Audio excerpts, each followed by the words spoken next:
En un mundo sumergido en la oscuridad, sin Dios,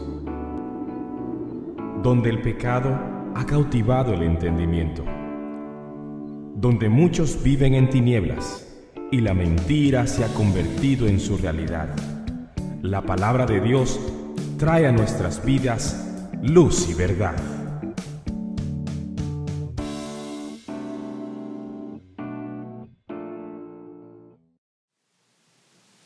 Quiero que vayan por favor al libro de Primera de Juan,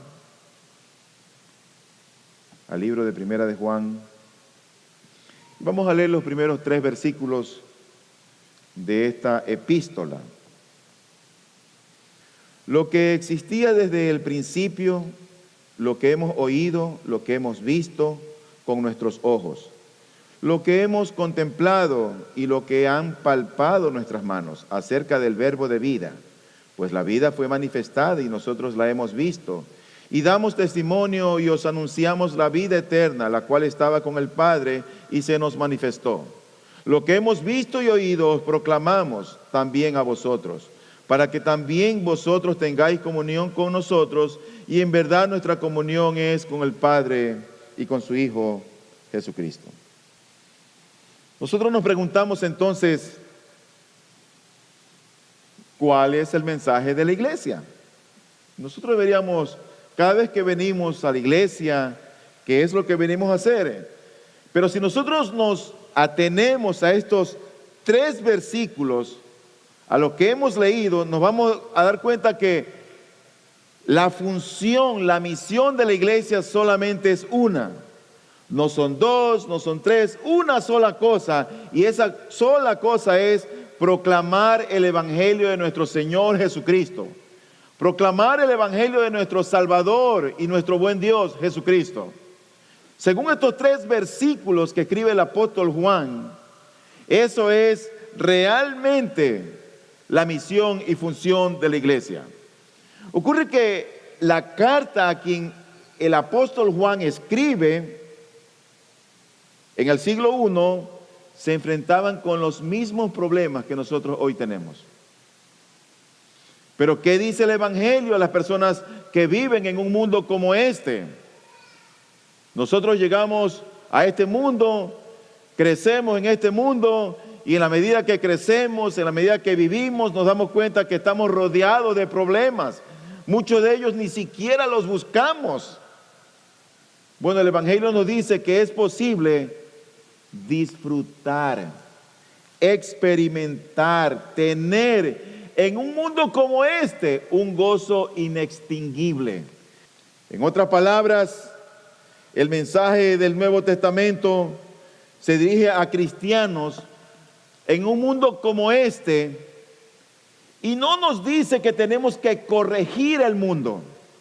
No nos dice, sino más bien que tenemos que corregirnos a nosotros mismos a pesar de este mundo. Y nos dice cómo podemos triunfar sobre este mundo y disfrutar de ese gozo, que a veces la gente no lo puede entender a pesar de las situaciones adversas. Juan tiene mucho que decirnos en estos 3 pasajes. Y lo primero que él quiere presentarle a estos hermanos, y le dice, mira, lo primero que les quiero decir a ustedes es que el evangelio, dice él, es una proclamación. Dice el versículo número 3, lo que hemos visto y oído, dice él, os proclamamos. Os proclamamos. El evangelio es una proclamación, no es una filosofía. ¿Cuál es la posición del apóstol? Bueno, la posición de él es que él tiene algo que decirnos. Y yo menciono esto porque cuando tú vas a las iglesias el día de hoy, el mensaje del evangelio es un mensaje que ahora se ha diluido. Es un mensaje inseguro, superficial. Y yo creo que eso es lo que explica el estado actual del mundo, de la sociedad y aún de la misma iglesia. Y yo creo que esa incertidumbre de lo que hoy día vivimos en la sociedad y en el mundo empezó con la predicación. Empezó desde el púlpito. Porque el Evangelio realmente es un mensaje que transforma, que cambia al individuo, que hace de él una nueva criatura. Cada vez que alguien va a la iglesia, la gente está preocupada porque la gente salga bien, que no salga ofendida, que no salga herida, que salga con una sonrisa colgate y que todo es felicidad, que todo es éxito, que todo es prosperidad, que les va a ir bien en la vida, que Dios los quiere bendecir. Ese es el mensaje que hoy se escucha en las iglesias. Tú ya no escuchas una predicación acerca del pecado, acerca del adulterio, acerca de la santidad, acerca de la vida de oración. Vengan a la iglesia, hermanos, Dios los ama. Ese es el mensaje que hoy se oye. Pero cuando Juan comunica su mensaje, me encanta porque él es tan directo, él es tan franco, tan práctico, que él no habla como nosotros hablamos. Yo sugiero, a mí me gustaría, pienso que, ¿qué les parece? Ese es el mensaje que hoy se oye en las iglesias. Pero no, él no dice así. ¿Sabes cómo dice en el versículo 3? Lo que hemos visto y oído, os proclamamos también. No anda con cosas vagas. Yo pienso a veces que el evangelio es como una especie de un heraldo. Tú conoces un heraldo, son aquellos hombres que tocan la trompeta y él está interesado en que todo el mundo escuche su trompeta. Porque esa trompeta está anunciando algo. Pero lo que Juan tiene que decir, o de lo que él va a decir, nada de lo que él dice, nada, absolutamente nada es improvisado. Nada es improvisado. Nada es que algo a él se le ocurrió. Y nada, déjame ver si muevo esta ficha y la pongo así. No, nada es improvisado.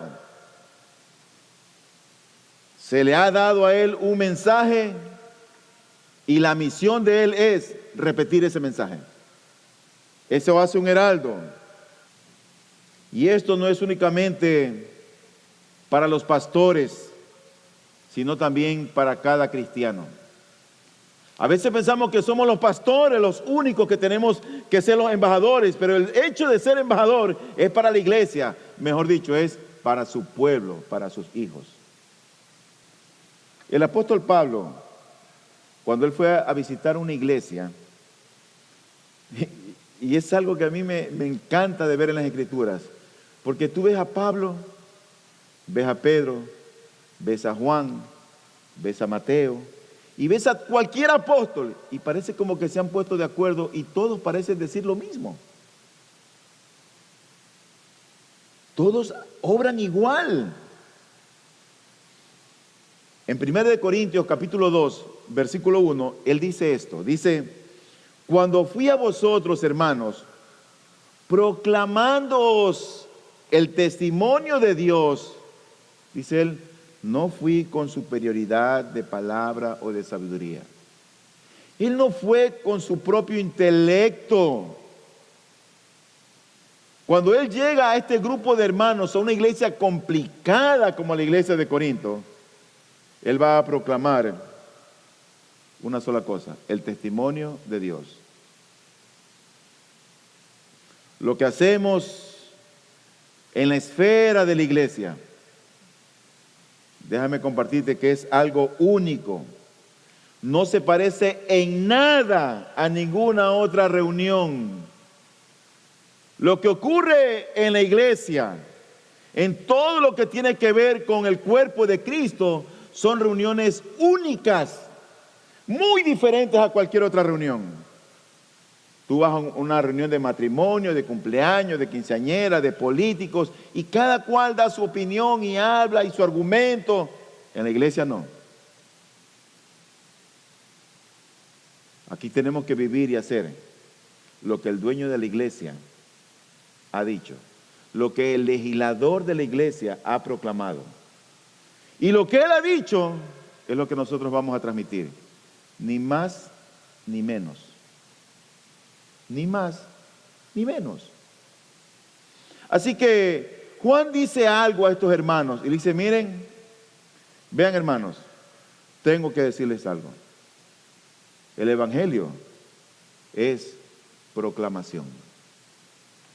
El evangelio es anuncio. El evangelio es una manifestación. Por lo tanto, yo sí creo que todos nosotros debemos estar regularmente anunciando el evangelio, proclamando el evangelio. Porque si no estamos anunciando y proclamando el evangelio, yo me pregunto como cristianos, ¿qué es lo que estamos haciendo? Estamos ocupados en nuestros negocios, en nuestros asuntos, en nuestro trabajo, en nuestra familia, en nuestros hijos, en mis estudios. ¿Y Cristo? ¿Qué es lo que tú anuncias? ¿Qué es lo que anunciamos? El evangelio es una proclamación y hemos sido llamados a proclamar el evangelio. Pero lo segundo que yo veo en este pasaje, en estos 3 primeros versículos, la declaración que los apóstoles hicieron a la iglesia, o la declaración a la iglesia, nos llega con la autoridad de los apóstoles. La declaración, ese anuncio que va a la iglesia, nos llega a nosotros con la autoridad de los apóstoles. Juan escribió 5 cartas, 5 libros. El Evangelio de Juan, primera, segunda y tercera de Juan y el libro de Apocalipsis. Y en ninguna de ellas se contradice. Pedro escribió primera de Pedro, segunda de Pedro. Y oye lo que dice el apóstol Pedro en segunda de Pedro 1:16. Él dice, porque cuando os dimos a conocer el poder y la venida de nuestro Señor Jesucristo, no seguimos fábulas ingeniosamente inventadas, sino que fuimos testigos oculares de su majestad. ¿Cómo es que a nosotros nos llega realmente la declaración, el anuncio del evangelio? ¿Cómo es que lo percibimos? Bueno, por lo que declararon los apóstoles. Ahí está Pedro. Y él está diciendo, mira, lo que yo les estoy dando a conocer, el poder, acerca del poder y la venida de nuestro Señor Jesucristo, no es algo que hemos seguido inventado por los hombres, algo ingeniosamente fabricado. Fuimos testigos oculares, dice él, de su majestad.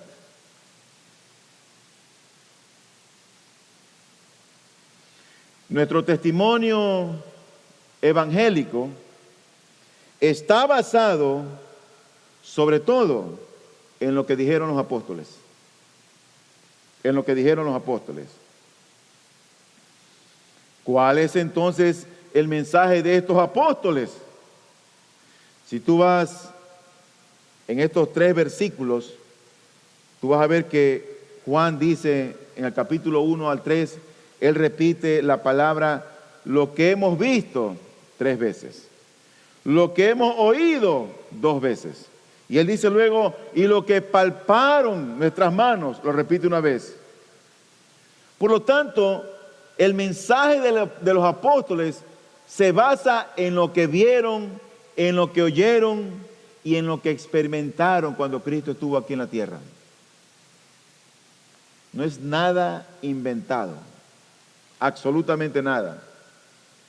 Si tú le preguntaras al apóstol Juan, dime mi hermano, ¿cuál es la realidad de la existencia de Dios? ¿Tú qué crees que Juan te respondiera? O si te hacen a ti esa pregunta, si a ti te preguntan, fulanito, dime, Tú eres cristiano, sí. ¿Y cuál es la realidad de la existencia de Dios? Es una pregunta importante. Yo estoy seguro que muchos dirán, yo soy una realidad de la existencia de Dios. Tal vez otros dirían, bueno, Dios hizo un milagro y eso me prueba que Dios existe. Otros serían un poquito más cercanos a la Biblia. Los cielos cuentan la gloria de Dios. Pero si tú le preguntas a Juan, yo quiero que tú me lo digas. ¿Cuál es la realidad de la existencia de Dios? Yo pienso que Juan te diría, mira hermano, no soy yo, ni tampoco es mi experiencia. La única realidad de la existencia de Dios, diría él, es el Señor Jesucristo. Esa es la única realidad de que Dios existe. Dios se hizo hombre, vino a la tierra, y dice Juan, y yo lo vi, lo palpé, lo oí, compartí con él. Juan te diría eso. En primera de Juan 1:2 dice él, lo que hemos oído, lo que hemos visto con nuestros ojos, lo que hemos contemplado y lo que han palpado nuestras manos, dice él, acerca del verbo de vida. Dice, eso es lo que te tengo que hablar.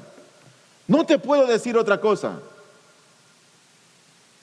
La realidad de la existencia de Dios es Cristo. Y yo lo vi, dice él.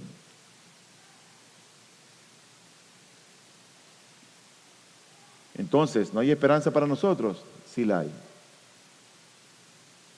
Porque tú dices, pastor, pero yo no he visto a Cristo. La Biblia dice, bienaventurados los que no vieron y creyeron. Tú sabes, porque el asunto de la iglesia y el cristianismo y vivir una vida delante de los ojos de Dios es un asunto de fe. No es un asunto que si canto bonito, no es un asunto de si me hago miembro o no me hago miembro, que es importante. No es un asunto, no, es que la vida cristiana es un asunto de fe.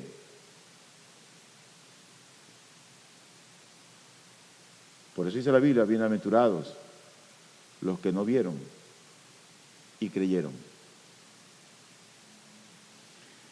Imagínate tú que si lo que testificaron los apóstoles no fuera cierto, entonces nuestra fe cristiana no tiene o no tendría un fundamento seguro. La posición cristiana es que el cristiano acepta y cree todas las cosas que han testificado, que han escrito, lo que dijeron, lo que escribieron los apóstoles. ¿Por qué? Porque esas cosas verdaderamente ocurrieron y nosotros la creemos. De eso se trata el Evangelio.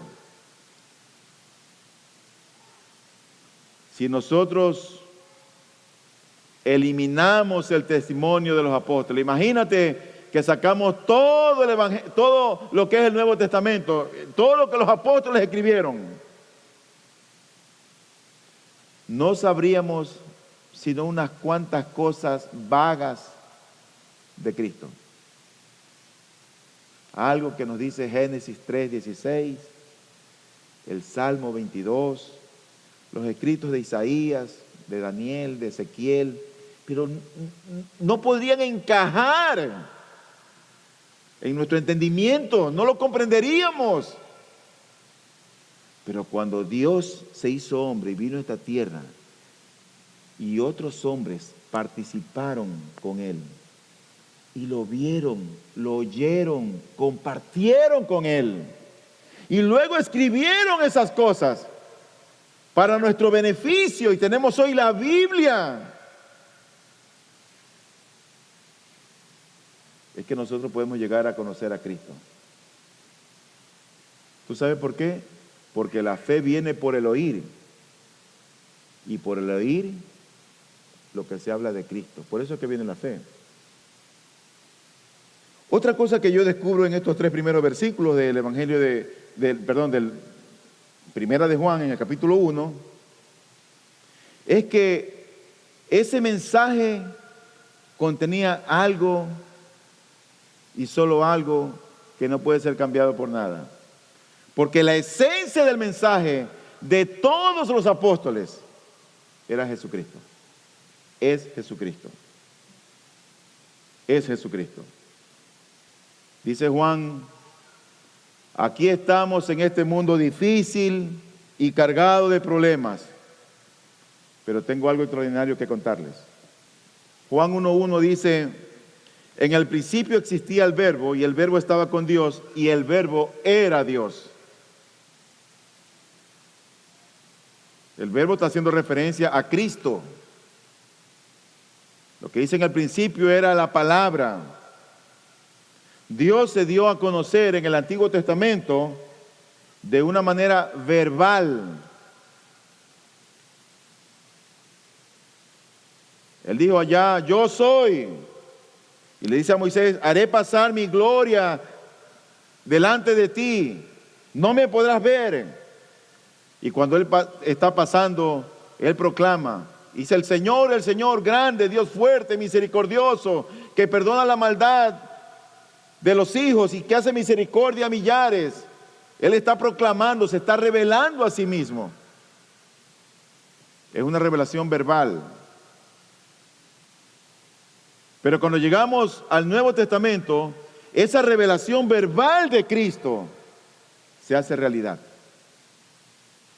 Ya no es una revelación verbal. Juan 1:1 dice, en el principio existía el Verbo. ¿Cuándo? En el principio. En el principio existía el Verbo, y el Verbo estaba con Dios, y el Verbo era Dios. El versículo 14 de Juan 1 dice, y el Verbo se hizo carne y habitó entre nosotros, y vimos su gloria, gloria como del unigénito del Padre, lleno de gracia y de verdad.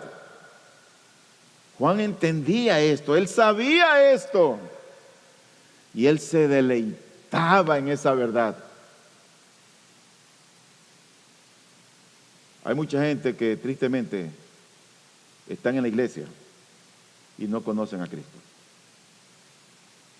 Pero de eso se trata, que cuando ustedes vengan aquí, ustedes no van a encontrar un mensaje que los acaricie, sino que queremos anunciar a Cristo. Juan dice, en 1 de Juan 1:1, dice, lo que existía desde el principio. ¿Y qué era lo que existía desde el principio? Cristo.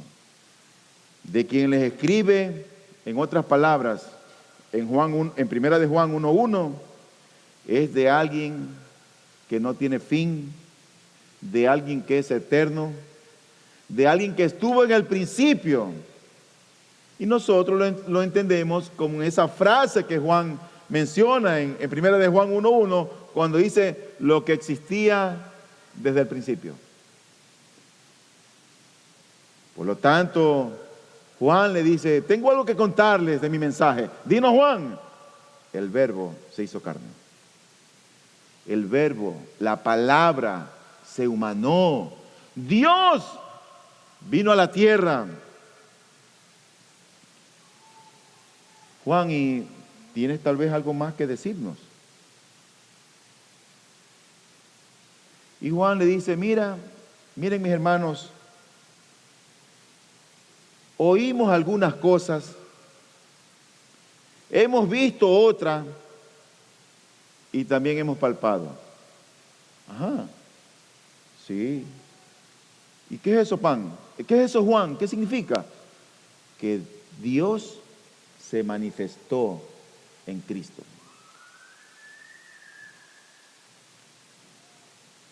Mira, hay un orden que es importante. Tú y yo podemos oír una voz y no sabemos de quién es hasta que vemos a esa persona. Y ellos habían oído algunas cosas. Ellos eran judíos. Ellos tenían los oráculos. Pero no fue sino hasta que lo vieron a Cristo y lo pudieron también palpar. De alguna manera parece ser que Juan es como repetitivo en las cosas que él dice. Pero no, él no es repetitivo. Más bien lo que él es reiterativo y acucioso en presentarnos una asombrosa verdad que es la que tenemos aquí delante de nosotros. En Primera de Juan, en el capítulo 1, dice allí el versículo 1, dice: lo que hemos oído, lo que hemos visto, lo que hemos contemplado. O sea, no solamente fue a alguien a quien él vio, sino que fue alguien a quien él contempló. No es lo mismo ver que contemplar. Tú vas por la calle, vas caminando y de pronto ves una moneda. Tú no la estabas buscando.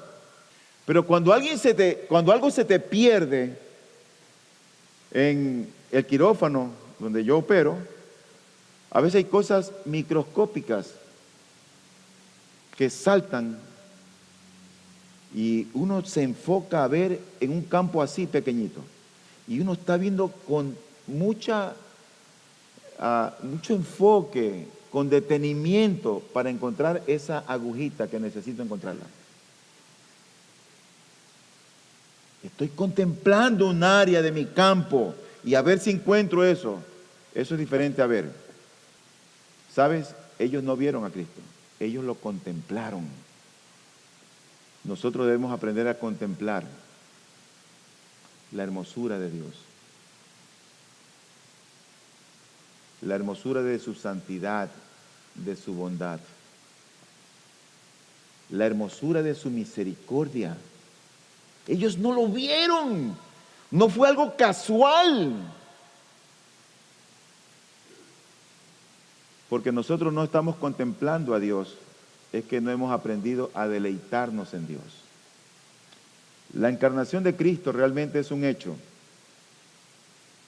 Cristo, dice Juan, él no era un fantasma. Él dice, el Verbo se hizo carne. Él no solamente que se hizo carne, sino que se manifestó. Se manifestó. Juan,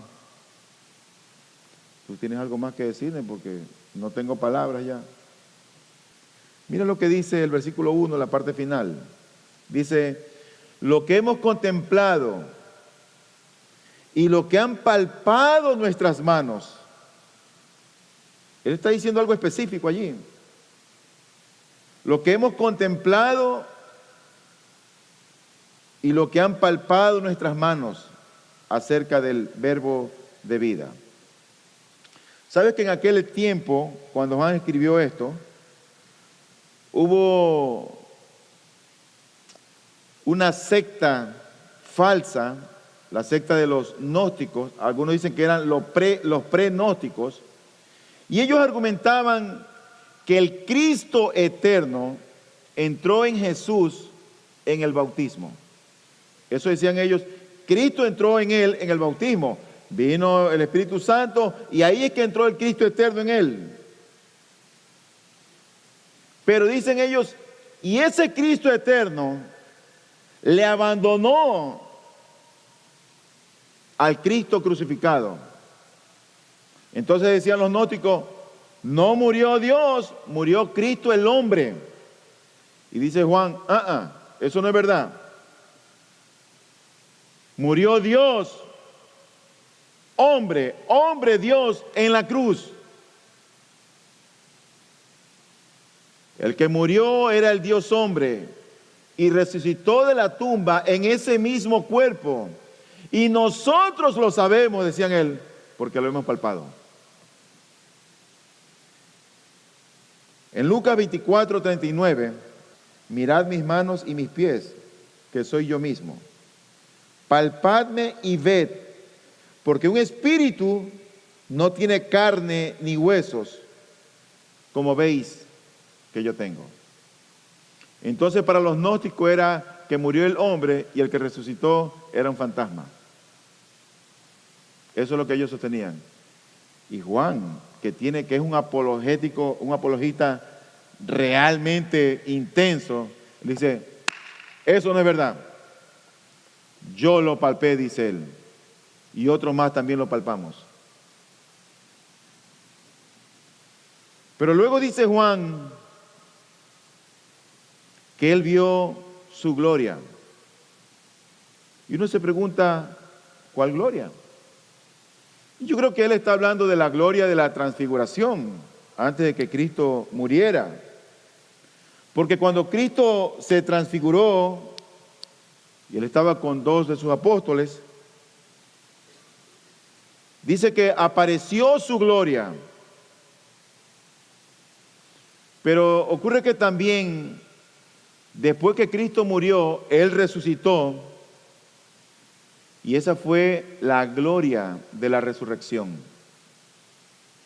Y Juan dice, y a ese Cristo resucitado y glorioso, nosotros lo vimos y lo contemplamos. Y lo contemplamos. Ese es el mensaje del Evangelio. Realmente Cristo existía en la eternidad y Él abandonó la eternidad. Vino a la tierra, o sea, vino a este tiempo, a la era del tiempo, no de la eternidad, sino del tiempo, y regresó nuevamente a la eternidad. Por eso es que el mensaje del Evangelio es este. El mismo Dios se hizo hombre y vino a la tierra en la cual nosotros habitamos con muchos problemas. Pero el mismo Dios vino aquí. Y dice Juan, y tuvimos el extraordinario privilegio de verle, de oírle, de examinarle, de palparlo, de escucharlo. Dios, el Hijo de Dios, estuvo entre nosotros, dice él, y Él ha cambiado todas las cosas. Y Juan les dice, deseo contarles estas cosas para que ustedes participen con nosotros y nosotros participemos también en la comunión con el Padre y con el Hijo. Qué precioso evangelio. Qué precioso evangelio que está oculto para aquellos que están en esta vida sin esperanza. Qué precioso evangelio si Él te lo ha revelado a ti y lo puedes entender. ¡Qué glorioso evangelio! Si es luz a tu alma. Finalmente, la iglesia le pregunta a Juan, ¿algo más tal vez? ¿Algo más? Y Juan dice, sí, tengo una última cosa. En el versículo número 1, la parte final, y lo que han palpado nuestras manos, dice él, acerca del verbo de vida. Acerca del verbo de vida. Es decir, que cuando Cristo vino aquí a este mundo, Él no solamente vino a revelar al Padre. Porque cuando vino Cristo aquí, esa fue la finalidad, que la gente conociera a Dios. A Dios el Padre. Fue Cristo que se humanó, pero Él estaba mostrando a Dios realmente, en sí mismo. En Juan 14:9 dice la Biblia que Jesús, hablando con sus discípulos, Él les dice, ¿tanto tiempo he estado con vosotros y todavía no me conoces, Felipe? El que me ha visto a mí, dice Él, ha visto al Padre. ¿Cómo dices tú, muéstrame al Padre? Pero ocurre que Él no solamente vino a mostrar la vida del Padre. Él vino a mostrarse como aquel que también da vida, como el dador de la vida. En Juan capítulo 10, versículos 9 y 10, Él dijo lo siguiente, nuestro Señor Jesucristo. Yo soy la puerta. Si alguno entra por mí, será salvo. Y entrará y saldrá y hallará pasto. El ladrón solo viene para robar y matar y destruir. Yo he venido para que tengan vida y para que lo tengan en abundancia. Mira, aquel que no es cristiano, aquel que no conoce a Cristo, puede tener vida, pero no es una vida abundante. Porque solamente Cristo, el dador de la vida, es que da esa calidad y clase de vida abundante. Déjame terminar con unas palabras de aplicación para todos. Pero quiero hablar primeramente para los creyentes, para los que están en Cristo, para ese grupo, para los que están en Cristo. Yo les recuerdo, hermanos y hermanas, que nosotros somos hijos de Dios, ciudadanos del reino de los cielos. Y ese reino de nuestro amado Señor jamás será sacudido. Y va a perdurar por siempre y por siempre y por siempre. Y ese Dios soberano es en su providencia que nos cuida y nos sostiene en un mundo lleno de problemas. Así que no hay que temer.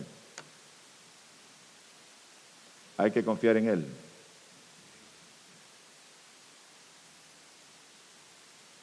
Pero la segunda aplicación de mi mensaje es para aquellos que no están en Cristo, que no están en Cristo, que están cerca, que están en el borde de la iglesia. Hay algunos que están más lejos, pero aún no están en Cristo. Yo no puedo hacer nada por ti. Esa es la mala noticia. Nada.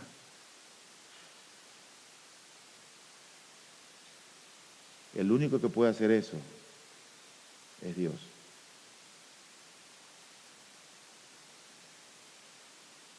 O sea, lo que te quiero decir es que eso no está en mis manos, ni tengo el poder para que tú confíes en Dios. Pero tenemos un Dios misericordioso y bueno. Y yo pienso que si tú estás aquí esta mañana y Dios te ha traído aquí, siempre es con un propósito justo, bueno y santo.